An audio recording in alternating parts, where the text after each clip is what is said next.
This is just a little snippet. James, do you want to explain what a Christmas pig is? Well, I'll have a go. So, Danny, Christmas pig has become a sort of phenomenon. It feels embarrassing explaining it. It's like when one went to university, and I'm talking from my direct experience, I tried to explain my nickname and how it had come to be and try and get other people to buy into it. So, basically, what happened, we did some Christmas specials. Before you move on, James, what was the nickname that you were trying to get people to buy into? Shaft. Okay.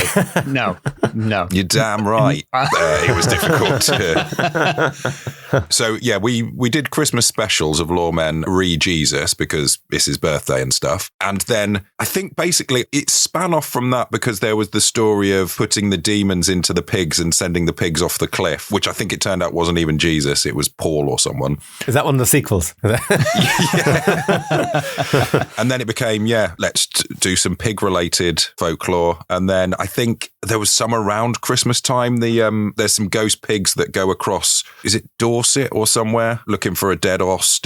And the Swedes send Christmas cards with pictures of pigs on them. Do they? For some reason, yeah. The Swedes have a very pig-heavy Christmas, really. You know, Do ham they? is their main Christmas dish. So, yeah. Ham is their turkey. Yeah, indeed. Do they do it on the 25th or is it? No, they celebrate on Christmas Eve, yeah. And Swedish Christmas is definitely a bit different. Their version of Santa Claus is a bit more scary, actually. They have this character called Tomten, who is he's kind of morphed into a kind of traditional Father Christmas figure, but at heart, in his kind of folkloric origins, he's like a chief elf, and he has these elves called the Tomtenissa who help him. And basically, if you don't leave out porridge for them the night they come, then they will harm your animals. So it's a kind of much more brutal version of the Santa Claus story. Wowzers. Well, a very merry Swedish Christmas pig to you. I think, Alistair, you've got some tales for us today, haven't you? I've got some tales. First off, let me say, Christmas pig to you, Danny. Thank you so much for coming back on the pod. I know that many of our listeners are members of the Uncanny community, which I was just saying to James, I've just noticed sounds like a euphemism for them being ghosts. We have very good relationships with the Uncanny community. You join the Uncanny community.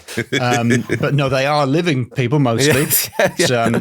Congratulations on the TV series of Uncanny, which I really enjoyed. I have to say, the highlight for me is episode 1 is Jeff Charlton, the guy who deals with psychotropic mold. Yeah, the mold expert. He's an absolutely incredible character. I think the spin-off potential. Who knew mold could be so fascinating? Yeah. It is. I want to see just a show about one geezer who defeats mold. I mean, joking aside, he is doing some quite powerful stuff at the moment. I mean, you know, the way the world has gone and the kind of horrible, cruel, chaotic times we live in, there's a lot of people living in houses where they have horrific mold situations that are making them ill and even kind of sometimes contributing towards death, and nobody cares. You know, the council aren't helping and government aren't helping, and so Jeff is out there kind of fighting this crusade of trying to sort of prove that it's a dangerous situation. Fantastic guy. So thank you very much for coming back on the pod. And you, like me, we're from the northeast of England, so I wanted to look for something pig-related, something northern-related. A Geordie pig, right. A Geordie pig. A little Geordie pig, a nice little round pig. I haven't quite managed it, but I will take you briefly to the village of Morpeth, where I'm going to start my little Christmas pig quiz. Morpeth is a village. It's some way north of Newcastle. Morpeth Market, listeners might remember, appeared in the Legend of the Fairy Ointment. But, and I'm asking both of you, James, Danny, what would I mean if I said, he's driving his swine to Morpeth Market? What would that idiom, what might that mean? Or, he's driving his swine to Morpeth Market. Is it like a fool's errand? Is it a famously vegan market? So it's like, there's no point. You're not going to sell your pigs there. Well, it could be that. I thought it might be like carrying coals to Newcastle. Like they've got so many pigs at the market. There's no point taking your pigs, but that's not how markets work. It's not a really niche local euphemism, is it? It is a really niche local euphemism, but not, I can see your expression, not the kind you're thinking of. Okay. Oh, that daddy is always driving his swine to Morpeth Market. If you know what I mean. I did that in a Yorkshire accent that time, I think. Is that there's no market in Morpeth? There is a market in Morpeth, and in fact, it's known for its pigs. Right, it's a market town. I'll give you the answer. Go on. According to the Denham Tracts, he's driving his swine to Morpeth Market is spoken of a person who is not only enjoying a nap, but a hearty good snore to boot. Right. So it's snoring. Right. Because your snoring sounds like a pig. He's driving his swine to Morpeth Market, yeah. So that's just a little quiz there to start with. 40 oinks than 40 winks. Whoa. Thank you. Works better on paper, if I'm honest. Yeah, it's more of a written down joke, but... I've got loads of them, don't worry. A hog rest, yeah.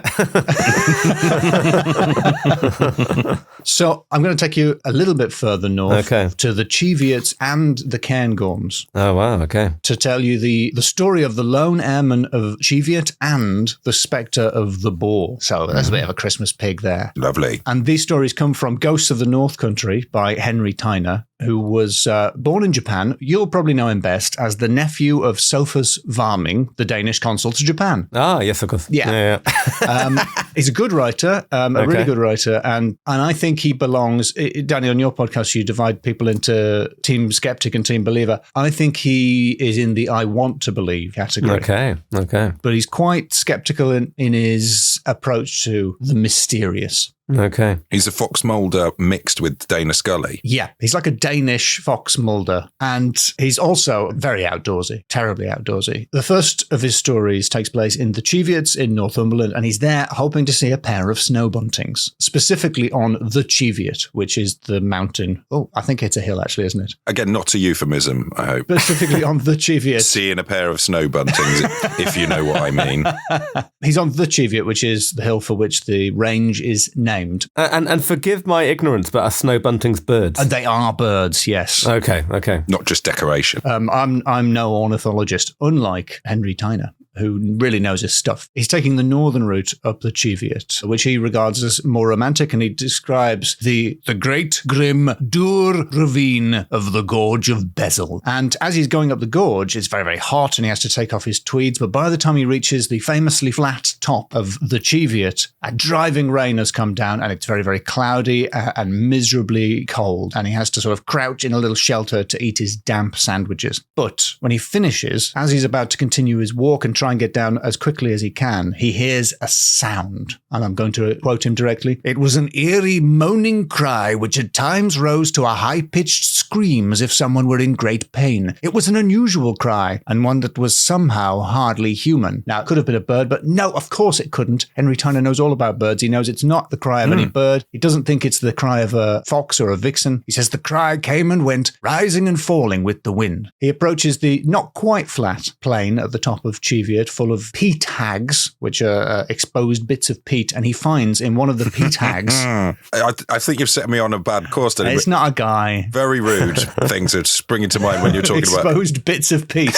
Yeah. That sounds actionable. I'm not a geologist. I don't know if that's a factually correct description of what a peat hag is. But in one of them, he finds what he believes to be the wreckage of a World War II aeroplane. A huge pile of rusty wreckage sinking into the peat. And there's an aluminium pipe sticking out of it, and that appears to be what's causing the screech as the wind blows past it or through it. And when is this happening? How long after the war? I think he was in the RAF. I've been trying to work out. The book was first written in 1974. Okay. So it's recent, relatively. And as he's looking at the wreckage, he turns and sees, quote, the shadowy figure of a man bent over slightly as he faced the wind, which had by now developed into a full gale. The form was clothed in what looked like a dark leather overall, and the head, held low against the force of the gale, seemed to be covered in a sort of balaclava helmet. Now, it's a bit weird to be at the top of the Cheviot in such weather, so he approaches the figure and the figure backs off. He calls to the figure and tries to chase the figure down, but eventually the figure vanishes into the fog. When he finally makes it back down, he asks the local farmer if he's been on the hill, and the farmer says no, and he asks him, and the farmer says extremely tersely, no need, Lamon's well past, and the forecast was no good. Short shrift. So that was,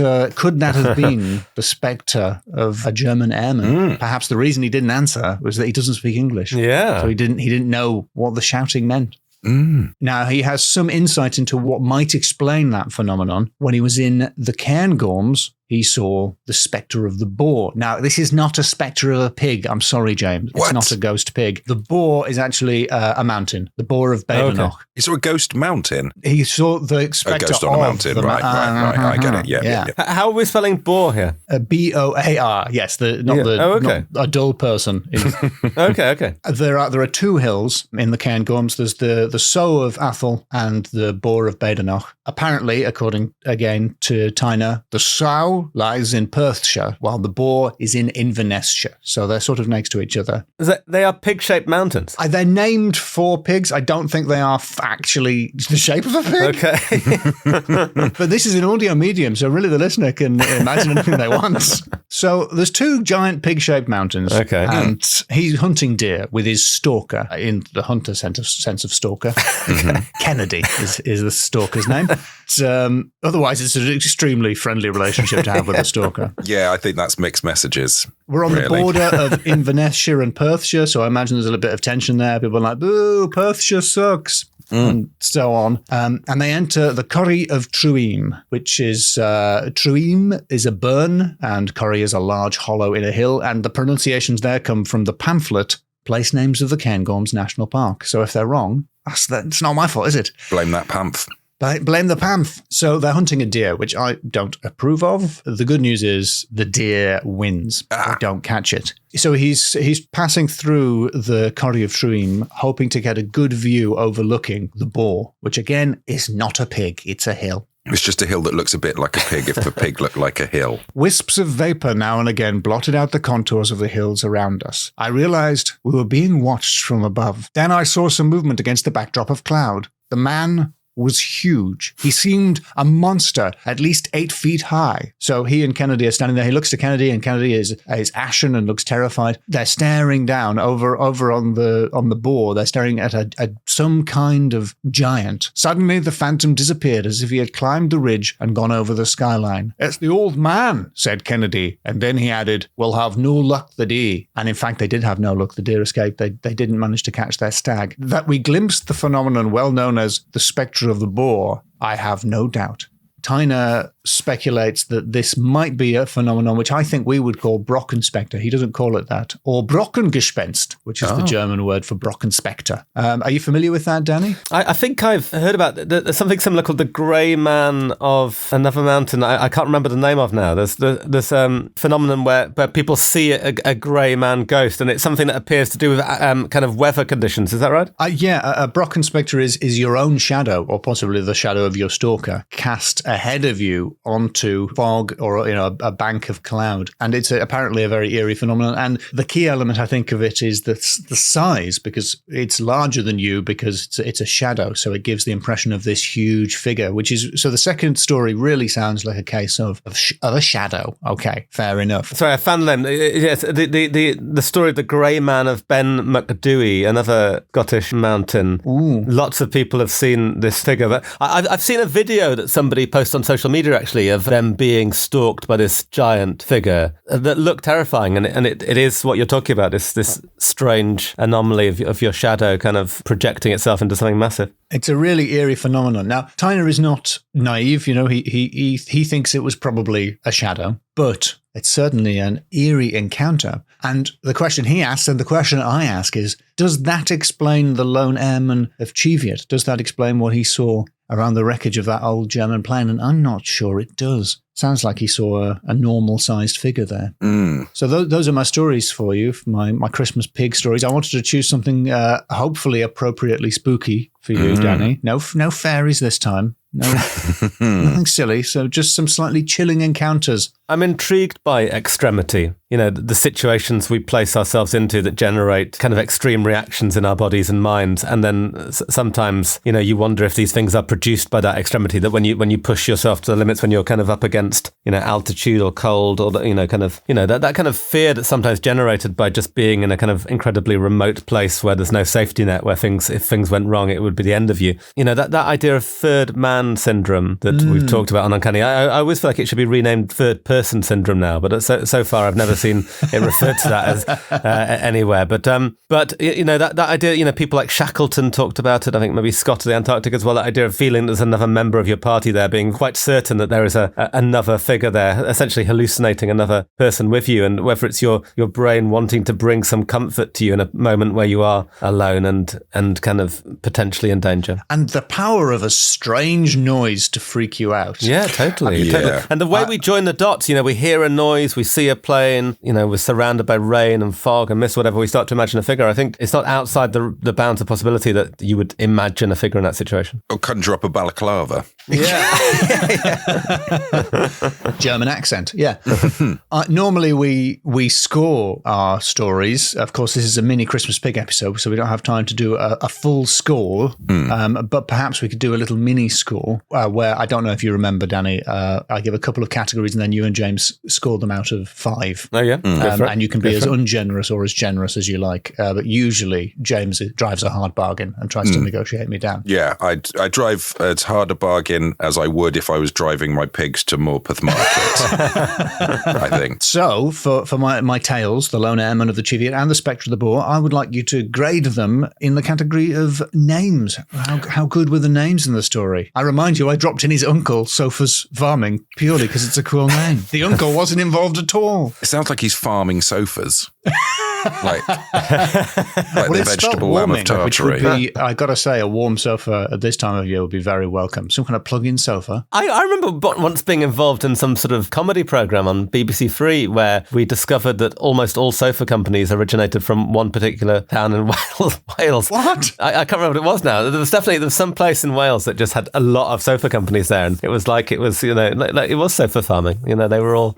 There was a place where the sofas were fertile. Yeah. This is the illusion of choice. This is modern capitalism. We think we can choose sofas, but actually they all come from one small Welsh town. We're getting sidetracked. I think there's good names in these stories. I think the names of the stories themselves are sufficient to draw me in and intrigue me. I want to know more. Yeah, he's a good writer, Tyner. The Gorge of Bezel. It's 5. It's 5, please. Oh, you're going to get a whopping 5 from me. Oh, thank you. Thank you very much. My second category, this is a tricky one, is supernatural. So essentially what I'm asking is, Danny Robbins, King of the Ghosts, are ghosts real? Because you keep very quiet about that on your podcast. So no one's listening. This is just our podcast. You can tell the truth. Are ghosts real? Oh, as a general meta.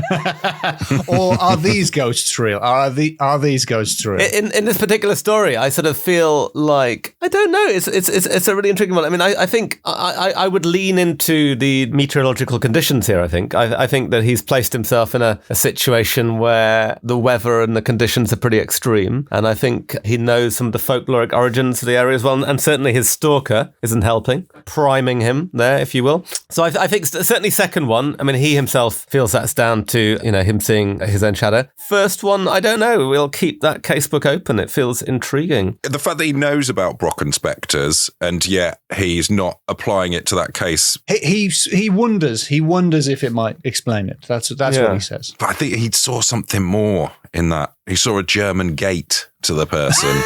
Okay. I feel like we're scoring a sort of philosophical concept here. I'm going to go slap bang in the middle, 2.5. You know, one potential ghost, one definitely not. Well, we don't normally allow decimal places, but hey, it's Christmas Pig. It is Christmas Pig. For the first time ever, I'll accept 2.5. And see, Jay, you see what he did there? Danny, he's playing both sides off against each other. On the one hand, ghosts exist. On the other hand, ghosts don't exist. 2.5, exactly in the middle. He won't lean. It's like two mountains. One's shaped like a skeptic and the other one's shaped like a believer. Yes, exactly. You could shelter in Evelyn Hollow. Or Mount Kieran. These are the kind of names they have in the Cairngorms. Sorry, can I just interrupt 1 second to say I once saw somebody walking a pig through Rome on a leash. Wow. Yeah, I was walking through Rome doing my touristy bit with my family, and a woman was walking through boldly holding a pig on a lead. Pig on a lead? Her pet pig? Yeah, I mean, it astonished me. I can only put it down to some kind of strange hipster affectation. I think it sort of felt like we were walking through a sort of slightly trendy part of Rome, and I sort of felt like it was the sort of hipster behaviour you might get up to. Yeah, should we get some more LPs for the record player? Oh yeah, put some jazz on the record player and take the pig for a walk. Yeah, I'd love to hear from anybody else who's walked a pig, though. If there are other people out there who listeners, please write in if you've ever walked a pig or seen a pig be walked. Because come on, we haven't got that cool a bunch of listeners. We haven't got hipster listeners. I'd love to do a case update. I'd love to be Danny Robbins from it and be like, case update. Someone's seen a pig being walked. We've got a new witness. Yeah.